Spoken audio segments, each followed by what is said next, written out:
Sa pamilya nyo, sino yung pinakamalandi pero pa-virgin? Papi. Papi. Pinakamalandi na pero pa-virgin. Oo. Papi talaga. Ako. Si Papi. Oo. Bakit si Papi? Will nga wala si Papi dito, pero bakit nyo nasasabing malandi siya? Nakita mo naman yung video. Nakapanood ba yung nag-viral? Bakit mo ba yung nag-viral? Hindi mo ba napanood? Ay, hindi ko alam.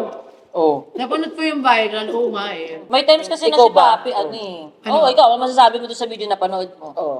Para sa akin, may Oo. mga sitwasyon na dapat hindi ka dapat magagaganon. Kasi pag lalo na pag magulang ka na. Oh, gagawin mo ba yun? Kakarating ka sa ere nung lalaki, gusto mo.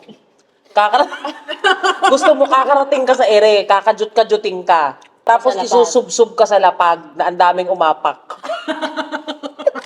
Minsan kasi, tanga-tanga ba yung tao na dapat unahin muna nila yung consequences bago nila gawin. Uy, baka mapagalitan ako ng asawa ko. Uy, baka pagalitan ako ng Hindi magpamilya sila ko. nag-iisip muna bago nila gawin. Kumbaga yung maturity level, wala pa doon. Sa tingin mo, postpartum yun. Be, kasi nung nag-postpartum ako, nag-anak din naman ako eh. Hindi naman ako single lang. Ano, Ben?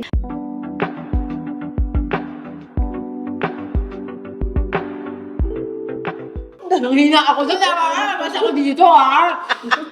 Nakikiano lang po ako, nakikikain lang ako dito, wait Oh, lang. okay.